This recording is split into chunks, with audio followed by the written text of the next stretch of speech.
Tu t'étonnes de ces mains de fille nouées par erreur au corps d'un homme. Doigts frêles, attaches poncées, phalanges adoucies, et sous la peau trop fine pour en masquer la couleur, les veines sont enflées. La droite s'agitant au-dessus des olives et du pain, tu vois remuer un muscle vulnérable, d'enfant, qui bientôt tremble quand il soulève la carafe. Tout ceci est très fragile et pourrait se briser dans un geste un peu vif. Tu penses qu'il serait incapable de t'étrangler. Tu notes les ongles limés courts, l'annulaire sans alliance ni trace d'eux, les extrémités blanches, exsangues et presque mauves. Chez lui, le retour du sang se fait mal et par à-coups. Entre la malléole et le drap sombre du costume tranchent 2 centimètres de coton épais, immaculé. Tu supposes une chemise étroite, lavée une fois, portée 2, maximum. Tu voudrais soudain voir le reste sous la laine froide. Alors regarde ailleurs, s'affole ta mère dans la tombe, depuis les femmes correctes et aliénées. Tu devines une chair présente, mais terminée, attendrie par autre chose que l'amour. Mais quoi? Les coups, le confort ou l'alcool, ça dépend des mœurs.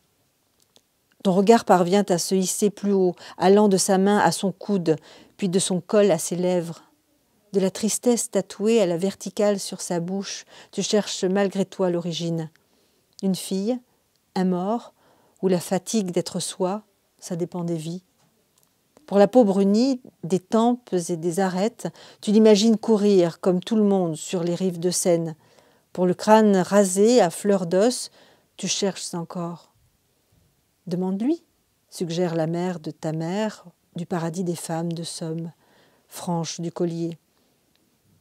Demandez qui, quelle douleur, quel impact vous ont fait cette viande émue, cette gueule comme le reflet brisé d'un visage antérieur, ces mains pessimistes, c'est délicat. Tu ne le connais pas.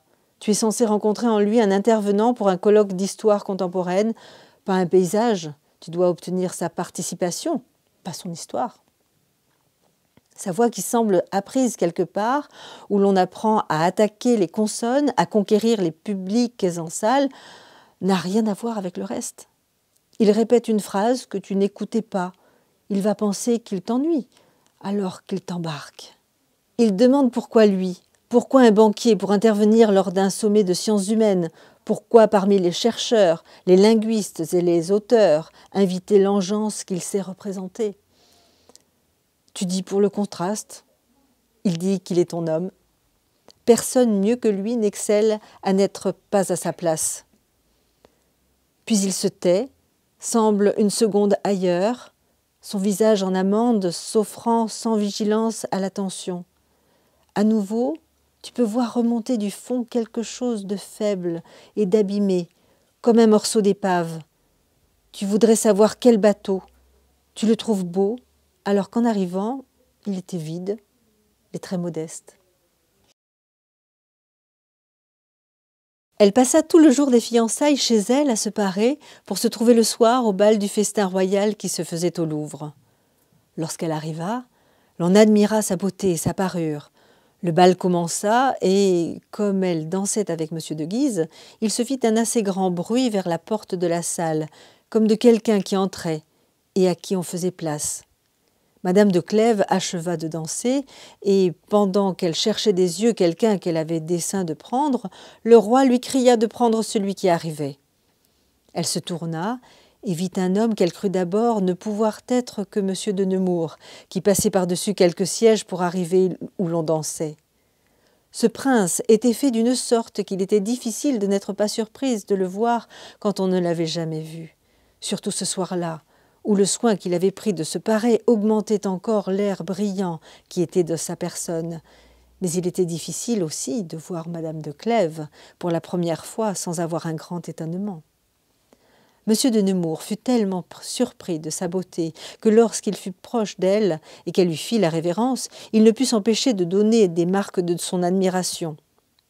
Quand ils commencèrent à danser, il s'éleva dans la salle un murmure de louanges. Le roi et les reines se souvinrent qu'ils ne s'étaient jamais vus et trouvèrent quelque chose de singulier de les voir danser ensemble sans se connaître. Ils les appelèrent quand ils eurent fini, sans leur donner le loisir de parler à personne, et leur demandèrent s'ils n'avaient pas bien envie de savoir qui ils étaient, et s'ils ne s'en doutaient point. « Pour moi, madame, dit M. de Nemours, je n'ai pas d'incertitude, mais comme madame de Clèves n'a pas les mêmes raisons pour deviner qui je suis que celles que j'ai pour la reconnaître, je voudrais bien que votre majesté eût la bonté de lui apprendre mon nom. »« Je crois, dit madame la dauphine, qu'elle le sait aussi bien que vous savez le sien. »« Je vous assure, madame, reprit madame de Clèves, qui paraissait un peu embarrassée, que je ne devine pas si bien que vous pensez. »« Vous devinez fort bien, répondit madame la dauphine. Il y a même quelque chose d'obligeant pour M. de Nemours à ne vouloir pas avouer que vous le connaissez sans l'avoir jamais vu. » La reine les interrompit pour faire continuer le bal. M. de Nemours prit la reine dauphine. Cette princesse était d'une parfaite beauté et avait paru telle aux yeux de M. de Nemours avant qu'il n'allât en Flandre. Mais, de tout le soir, il ne put admirer que madame de Clèves.